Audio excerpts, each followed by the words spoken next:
আমাৰ অতিকে সম্মানীয় আমাৰ সাংবাদিক গৃহ সতীৰ্থ ভাই সকল,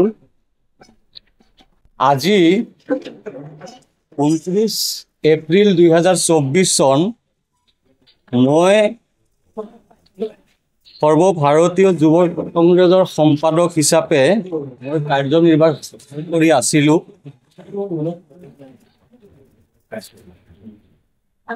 অসমৰ এটা সৰু চহৰ, স্বাভিমানী এখন সৰু চহৰ চাপৰ। সেই চাপৰতে আমাৰ জননেতা শৰৎচন্দ্ৰ সিংহৰ জন্মস্থান আৰু সেই স্বাভিমানী এটা সৰু চহৰ চাপৰৰ মই সন্তান। আজি আমি বিগত দিনত বিভিন্ন সময়ছোৱাত ধুবুৰীৰ ৰাজনীতি আৰু ধুবুৰী এটা সোণৰ কণীৰ পৰা হাঁহৰ দৰে বিভিন্ন স্তৰত আমি উপলব্ধি কৰিব পাৰিছোঁ। সেই গতিকে মই আজি আপোনালোকক আমন্ত্ৰণ কৰিছোঁ।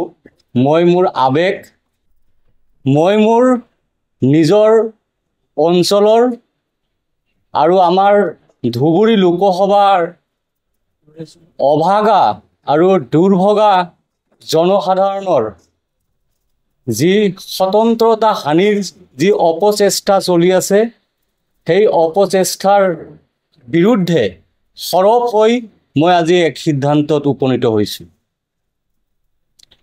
আজি যদি আমি অনুভৱ কৰোঁ, আপোনালোকে নিশ্চয়কৈ জানে যে 1955 ধুবুৰীত যেতিয়া ফাৰ্ষ্ট আমাৰ গোটেই ভাৰতবৰ্ষত ইলেকশ্যন হৈছিলে, তেতিয়া ধুবুৰী লোকসভাৰ সাংসদ হিচাপে নিৰ্বাচিত হৈছিলে আমজাদ আলী চাহেব 1955, আৰু তেখেত সুপ্ৰিম কোৰ্টৰ এজন সন্মানীয় অধিবক্তা আছিলে। 1955ত যদি আমাৰ ধুবুৰীৰ জনসাধাৰণৰ নেতৃত্ব দিবৰ কাৰণে সুপ্ৰিম কোৰ্টৰ এজন সন্মানীয় অধিবক্তা আমাৰ স্থানীয় মানুহ আছিলে, আজিৰ একবিংশ শতিকাত আমি কিয় উপেক্ষিত? স্বাধীনতা হ'ল, ভাৰতবৰ্ষ স্বাধীন হ'ল, কিন্তু আমি এনেকুৱা এক অনুভৱ কৰোঁ যেন আমাৰ ধুবুৰী এতিয়ালৈকে স্বাধীন হৈয়ে পোৱা নাই। ৰাজনৈতিকভাৱে আমাৰ যেন স্বতন্ত্ৰতা নাই, ৰাজনৈতিকভাৱে যেন আমাক সদায় চাপি ৰখাৰ এক ষড়যন্ত্ৰ আমি উপলব্ধি কৰিব পাৰিছোঁ। গতিকে বহু কথা, বহু আৱেগ NSUI কৰি সৰ্বভাৰতীয় স্তৰত এই স্থানলৈকে আহোঁতে বহুত কষ্ট আৰু সংগ্ৰাম আমি কৰিছিলোঁ। এই স্থানত আহিবৰ কাৰণে গোটেই ভাৰতবৰ্ষৰ হাজাৰ হাজাৰ যুৱ কংগ্ৰেছীয়ে সপোন চায়। মই নিৰ্বাচনৰ জৰিয়তে NSUI যুৱ কংগ্ৰেছৰ এই স্থানলৈকে আহিছোঁ।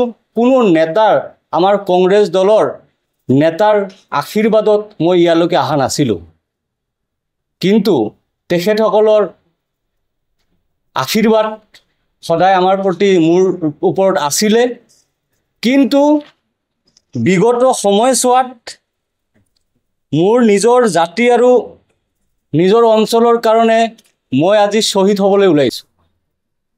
আৰু এনেকুৱা ধৰণৰ জাতিৰ স্বাৰ্থত, নিজৰ মানুহৰ স্বাৰ্থত যদি এনেকুৱা হেজাৰবাৰ শ্বহীদ হ'ব লাগে, মই নূৰ ছবি ৱাজিদে হাঁহি হাঁহি শ্বহীদ হ'ব কাৰণে মই ৰেডি। ৰকিবুল হুছেইন ডাঙৰীয়াক আপোনালোকে সকলোৱে চিনি পায়। ৰকিবুল হুছেইন চাহেবে বিগত 15 বছৰ কাল অসমৰ মন্ত্ৰীসভাৰ এজন শক্তিশালী মন্ত্ৰী আছিলে। আমাৰ ধুবুৰী জিলাৰ তেখেতে ইনচাৰ্জ মিনিষ্টাৰ আছিলে।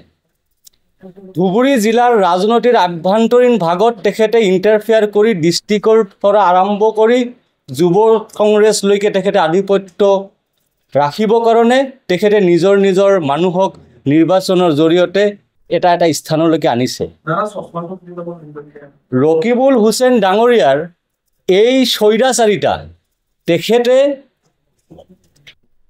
তেখেতে কণ্টিনিউৱাছলি ভাৰতবৰ্ষৰ কংগ্ৰেছ দলক মিছলিড কৰি আমাৰ সংখ্যালঘু সম্প্ৰদায়ৰ মানুহক ইউজ কৰি তেখেতে সদায় আমাৰ ওপৰত ৰাজনীতি কৰি আহিছে, আমাক সদায় ৰাজনৈতিকভাৱে দবাই ৰাখিবৰ কাৰণে চেষ্টা কৰিছে।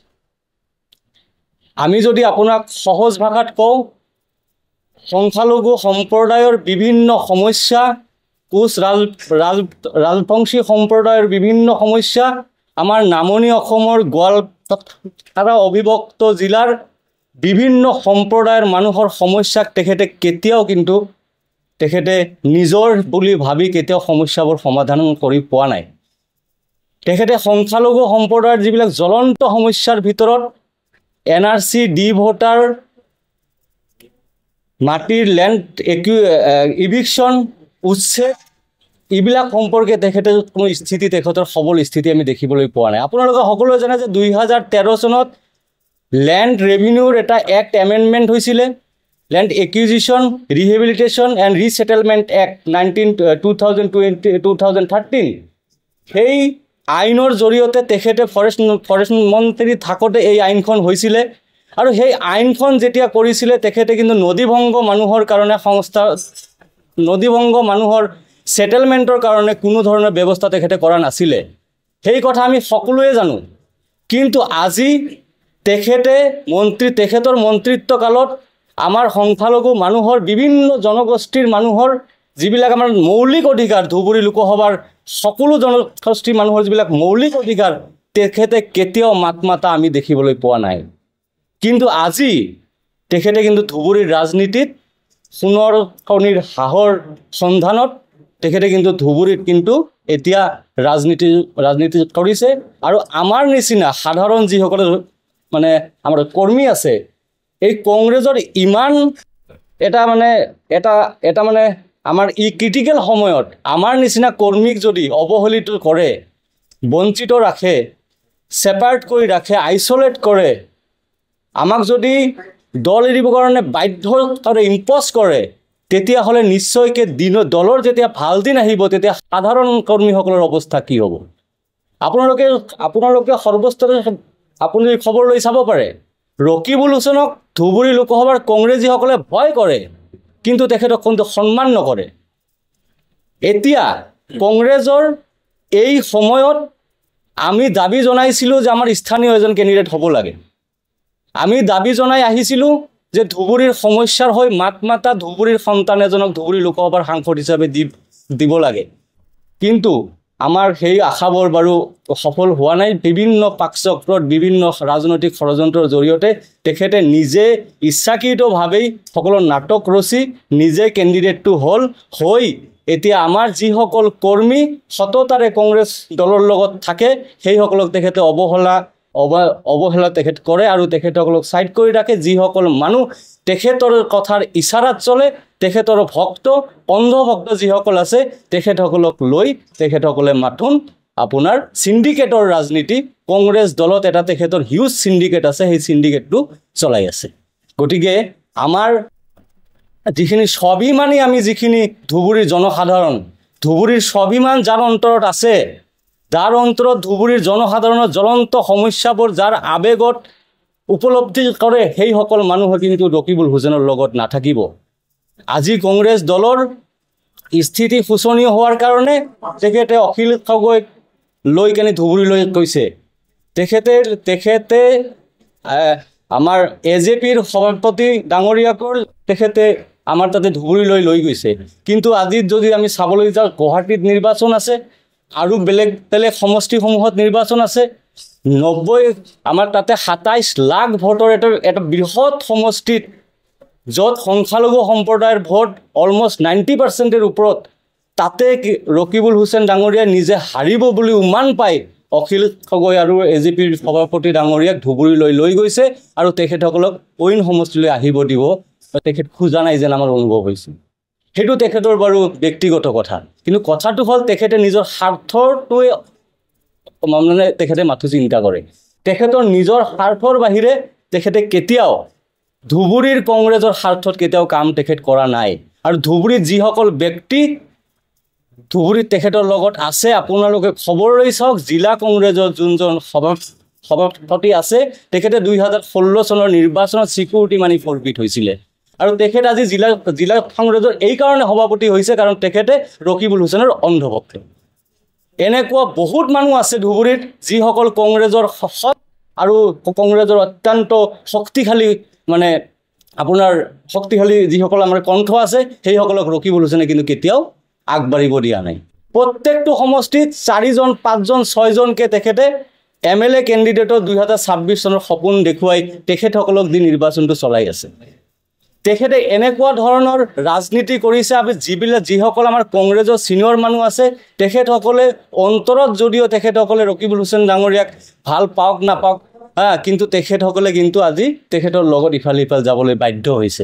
তেখেতক ভয় কৰে। মই ধুবুৰীৰ জনসাধাৰণক এটা কথাই কওঁ যে ধুবুৰীত ৰকিবুল হুছেইন চাহেবৰ যোনটো ৰাজনীতি, সেই ৰাজনীতিৰ জৰিয়তে মাথো যে ধুবুৰীৰ মানুহক ইউজ এণ্ড থ্ৰ' কৰিব সেইটো আমি সন্মুখত উপলব্ধি কৰিব পাৰিছোঁ। সেইকাৰণে আমি ৰকিবুল হুছেইনৰ লগত আমি নাই। আৰু মই এজন স্বাভিমানী যুৱক হিচাপে মই মোৰ ধুবুৰীত মোৰ কথা স্পষ্ট যে মই আজি ৰেজিগনেশ্যন দিছোঁ। ৰেজিগনেশ্যন দি মই আমাৰ জনসাধাৰণক আমাৰ মানুহক আমি এটা আহ্বান কৰিম যে আপোনালোকে ৰকিবুল হুছেইনৰ সম্পৰ্কে অলপ অধ্যয়ন কৰক। ৰকিবুল হুছেইনৰ সম্পৰ্কে অধ্যয়ন কৰক।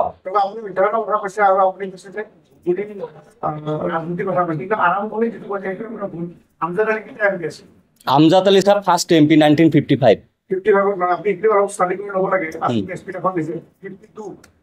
ভাৰতবৰ্ষৰ প্ৰথম লোকসভা নিৰ্বাচন হৈছিলে। আপুনি 55 বুলি আৰম্ভ কৰিছে, অলপ ষ্টাডি কৰি ল'লে কি অসুবিধা আছে? নাই, সেইটো বাৰু হয়, কিন্তু ঘটনাটো হ'ল স্বাভিমানৰ কথা কৈছে। স্বাভিমানতো প্ৰথম কথা এখন আপুনি ক'লে আপোনাৰ আপুনি পাৰ্টিক বেয়া পাইছে? মই ৰকিবুল হুছেইনৰ কাৰণে মই অনলি কংগ্ৰেছ পাৰ্টি।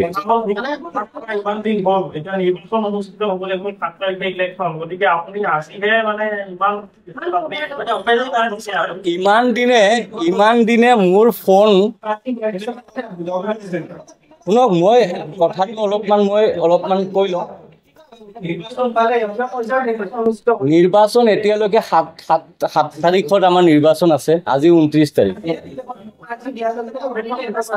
কথাটো আপোনালোকে মোক অলপ যদি এক্সপ্লেইন কৰিব দিয়ক।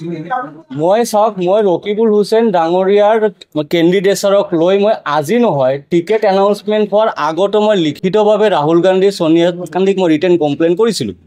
তেখেতৰ কেণ্ডিডেটছৰক মই ফাৰ্ষ্ট টু লাষ্ট মই অপ'জ কৰি আহিছোঁ। কিন্তু মোৰ কথাটো হ'ল, কংগ্ৰেছৰ ভিতৰত থাকি মই মোৰ অভিযোগসমূহ উত্থাপন কৰিছিলোঁ। কিন্তু যেতিয়া টিকেট এনাউন্সমেণ্ট হ'ল আজি 29 তাৰিখ, 40 দিনমান হ'ল, 12 তাৰিখত এনাউন্সমেণ্ট হৈছে। আজিৰ দিনলৈকে ৰকিবুল হুছেইন ডাঙৰীয়াই মোক একো কণ্টেক্ট কৰা নাই, কোনো ধৰণৰ কণ্টেক্ট কৰা নাই। তৎসত্ত্বেও মই ধুবুৰী লোকসভাৰ ময়ো এজন কেণ্ডিডেট আছিলোঁ। ময়ো APCC ড্ৰাফ্ট কাটি 1 লাখ টকা দি কানি মই এপ্লিকেণ্ট আছিলোঁ। মই আজি ফাৰ্ষ্ট নহয়, 2019 চনতো মই MP টিকেট খুজিছিলোঁ। মই 2016 চনত MLA এপ্লিকেণ্ট আছিলোঁ। 2021 এলায়েন্সত আমাৰ ছিটটো গ'ল। নহয়, মই টিকেট নোপোৱাৰ কাৰণে মোৰ কোনো ক্ষোভ নাই। মোৰ ক্ষোভ হ'ল যে ৰকিবুল হুছেইনৰ এৰগেণ্ট এটিটিউডটোৰ কাৰণে মোৰ ক্ষোভ, যে তেখেত ইমান অহংকাৰী কিয়, যে ধুবুৰীত আমাৰ জন্ম ধুবুৰীত লৈ আমি ৰাজনীতি কৰিছোঁ। ধুবুৰী লোকসভা যুৱ ইউথ কংগ্ৰেছৰ মই তাৰ ইলেক্টেড স্থানত আছিলোঁ, প্ৰেচিডেণ্ট আছিলোঁ, উপসভাপতি আছিলোঁ। মোকেই যদি কণ্টেক্ট নকৰে, মোকেই যদি কথা এষাৰ নকয়, ভালকৈ যদি মাত এষাৰ নিদিয়ে, সাধাৰণ কংগ্ৰেছীত ইলেকশ্যনটো পাৰ হৈ যদি ক্ষমতাত আহি কি অৱস্থা হ'ব?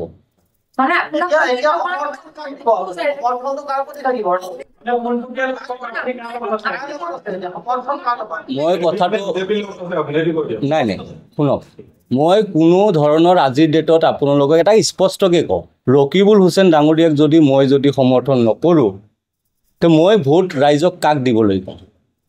মই ৰাইজক ক'ম যে ধুবুৰীৰ স্বাভিমানৰ স্বাৰ্থত ধুবুৰীৰ জ্বলন্ত সমস্যাবোৰলৈ যিসকল ব্যক্তিয়ে মাত মাতি আহিছে, যিসকল ব্যক্তিয়ে এটা কাম হ'লেও কৰিছে,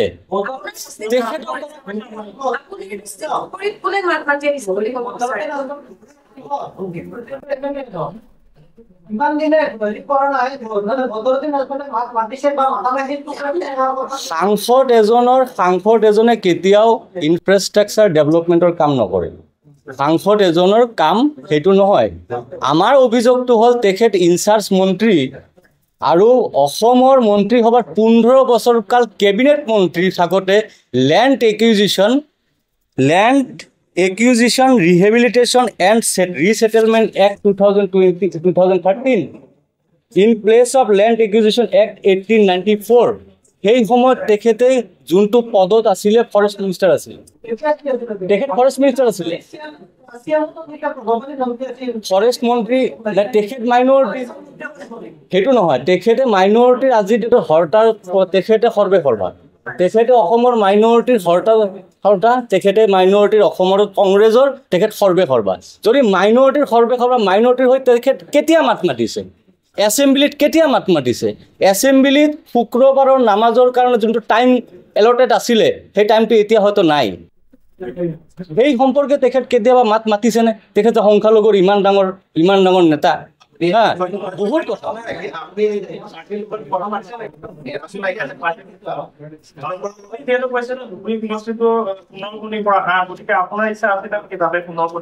মই ধুবুৰীৰে মানুহ ধুবুৰীৰে সন্তান ধুবুৰীক মানুহেহে সোণৰ নিৰ্ভৰ হাঁহটো মানুহেহে ভাবে আমিতো ভুক্তভোগী আমিতো ভিক্টিম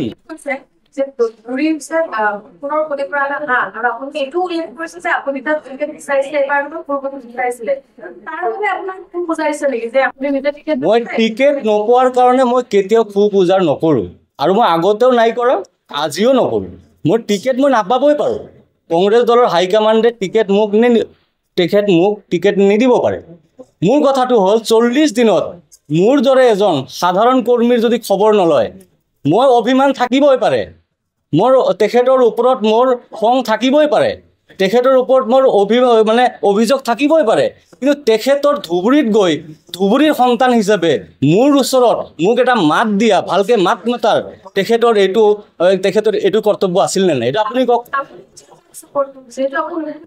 মোৰ কথাটো স্পষ্ট যে ৰকিবুল হুছেইন ডাঙৰীয়াই জ্বলন্ত সমস্যা যিবিলাক আমাৰ আপোনালোকে জানে যে নদী ভংগ বহুত ডাঙৰ ইছ্যু আমাৰ নহয় মোক মাত দিয়াটো জ্বলন্ত এইটো মোৰ আৱেগ মোক মাত নিদিয়াটো মোৰ আৱেগ আৰু আৱেগৰ কাৰণে আজি এইটো এক্সপ'জ হৈছে আগে পিছে হৈছে সেইবিলাক লৈ আমাৰ অসন্তুষ্টি আছেই সেই অসন্তুষ্টিৰ মাজতো আকৌ যেতিয়া নতুনকৈ আৰু এজন আমি এতিয়া আজিৰ ডেটত আমি যদি কওঁ যে মোৰ আৱেগ ক'ত মই এজন সাধাৰণ শিক্ষকৰ সন্তান মই NSUI কৰি যুৱ কংগ্ৰেছ কৰি মই মোৰ কেৰিয়াৰ বাদ দি মই এজন আইনৰ স্নাতক মই মোৰ কেৰিয়াৰ বাদ দিছোঁ কংগ্ৰেছ আৰু যুৱ কংগ্ৰেছৰ কাৰণে সাক্ষী আছে মই যুৱ কংগ্ৰেছৰ মেম্বাৰশ্বিপ ফৰ্মৰ টকাৰ কাৰণে মই মোৰ গাড়ী বিক্ৰী কৰি দিওঁ জানে পাব্লিকে মোৰ যিসকল ইউথ কংগ্ৰেছৰ সতীৰ্থ আছে জানে মই সেই লেভেলৰ ইউথ কংগ্ৰেছ কৰোঁ মই কংগ্ৰেছ কৰি আজিৰ এই স্থানলৈকে যে আহিছোঁ মোৰ অত্যন্ত আৱেগ আছে দুখ আছে মই কষ্টৰে এইখিনি আহিছোঁ আজি তেখেতৰ কাৰণে মই ৰিজাইন কৰিবলগীয়া হৈছে কি আৱেগত মই ৰিজাইন কৰিছোঁ এইটো আপোনালোকৰ অনুভৱৰ হয়তো বা বাহিৰত হ'ব পাৰে কংগ্ৰেছৰ আদৰ্শ মোৰ অন্তৰত সদায় থাকিব আৰু আজীৱন থাকিব সেইটোৰ কাৰণে মোৰ ৰকিবুল হুছেইনৰ লাইচেন্সৰ দৰকাৰ নাই নিশ্চয়কৈ নহয় যিজন মানুহ ধুবুৰীৰ জনসাধাৰণৰ কাৰণে ধুবুৰীৰ ৰাইজৰ কাৰণে ধুবুৰীৰ বৃহত্তৰ অঞ্চলৰ কাৰণে যিজন মানুহ ক্ষতিকাৰক তেখেতৰ হৈ মই এতিয়া মাত নামাতিম 7 তাৰিখৰ পিছত যদি মাত মাতোঁ আমাৰ মানুহৰ লগত অন্যায় কৰা হ'ব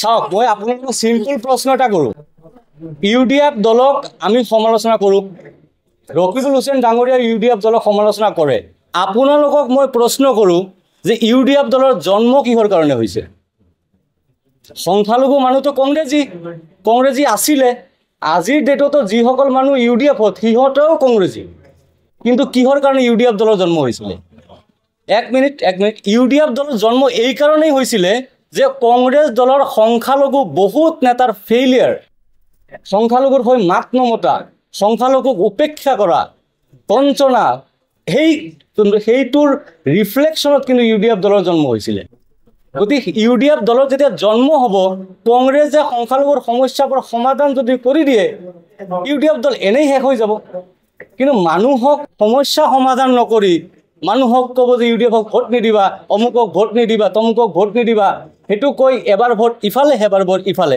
আমাৰ পাব্লিকে এবাৰ লাট ইফালে খাব, এবাৰ লাট ইফালে খাব। লাট খোৱাৰ বাহিৰেতো আমাৰ বেলেগ একো কাম নাই। গতিকে যিটো পইণ্ট, যোনটো সঁচা কথা, মই কোনো দলত আজিৰ ডেটত মই জইন নকৰোঁ।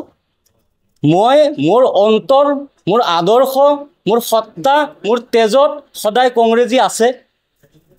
মই নাজানো মোৰ ভৱিষ্যত ক'ত। ৰাজনীতিৰ লগত জড়িত যিহেতু আছোঁ, মোৰ কেৰিয়াৰ মই বাদ দিছোঁ। মোৰ একাডেমিক মোৰ যিখিনি কেৰিয়াৰ আছে সেইখিনিক মই বাদ দি কিনে ৰাজনীতিৰ লগত জড়িত হৈ আছোঁ। গতিকে ৰাজনৈতিক এটা সপোন থাকিবই। কিন্তু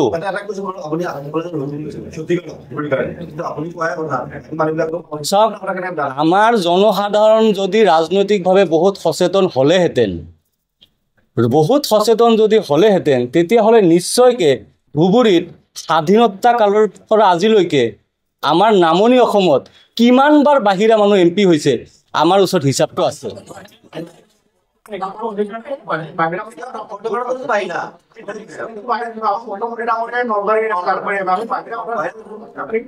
আমাৰ শুনক, আমাৰতো আমি আমাৰ ৰাইট টু এক্সপ্ৰেছন এইটো আমাৰ অধিকাৰ। আমি আমাৰ কথা ক'বই পাৰোঁ। ৰাহুল গান্ধী যদি আহিলেহেঁতেন মই মানি ল'লোহেঁতেন। ধুবুৰীত যদি ৰাহুল গান্ধী আহিলেহেঁতেন মই মোৰ মাটি ঘৰ পাতি বিক্ৰী কৰি ৰাহুল গান্ধীৰ কাৰণে কেম্পেইনিং কৰিলোহেঁতেন। গতিকে কথাটো হ'ল সেইটো নহয়। আপোনালোকে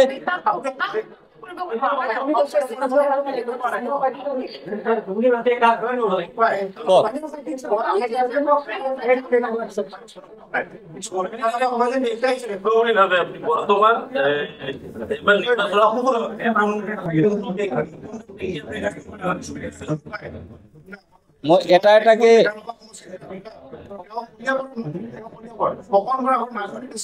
আমাৰ যদি সেইটোৱে এনচাৰটো দিওঁ। আপুনি যোনটো প্ৰশ্ন কৰিছে মই উত্তৰটো দিওঁ।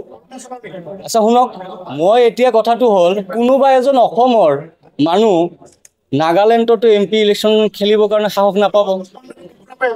ত্ৰিপুৰাৰ পৰা পাৰিব, নাগালেণ্ডত নোৱাৰে, অৰুণাচলত নোৱাৰে। কথাটো সেইবিলাক কথা বাদ, সেইবিলাক কথা আমি এৰি দিছোঁ। আমাৰ প্ৰশ্নটো হ'ল যে লেণ্ড একুইজিশ্যন, ৰেভিনিউ, বিভিন্ন ধৰণৰ আমাৰ মাটিৰ পাট্টা, চৰৰ মাটিৰ পাট্টা, বিভিন্ন ধৰণৰ সমস্যা সমাধানটো আমাৰ উদ্দেশ্য।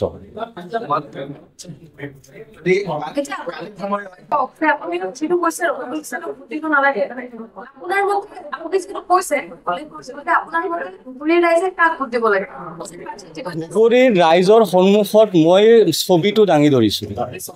এজন মানুহ, যিজন মানুহ ক্ষমতাত থাকোঁতে ধুবুৰীৰ ৰাইজৰ কাৰণে একো কৰা নাই, সেইজন মানুহক ভোট দিব নে যোনে চেষ্টা অলপ চলপ কৰিছে বা কৰিবৰ কাৰণে যত্ন কৰিছে তেখেতক এইটো ৰাইজৰ সিদ্ধান্ত। চেষ্টাটো বদৰুদ্দিন আজমল সাংসদ হৈয়ে আছে। মই সেইটো নকওঁ, মই কথাটো এটা স্পষ্ট কথা যে মই কংগ্ৰেছ দলৰ আছিলোঁ, ৰেজিগনেশ্যন দিছোঁ। ৰকিবুল হুছেইন আমাৰ সংখ্যালঘু জনসাধাৰণ, ধুবুৰী জনসাধাৰণৰ কাৰণে অদূৰ ভৱিষ্যতত ডাঙৰ আমাৰ ক্ষতিকাৰক। গতিকে তেখেতৰ লগত আমি নাই। এতিয়া ৰাইজে চৰ্চা কৰিব, তেখেতে চিন্তা চৰ্চা কৰিব, ৰাইজৰ সিদ্ধান্ত আহিব।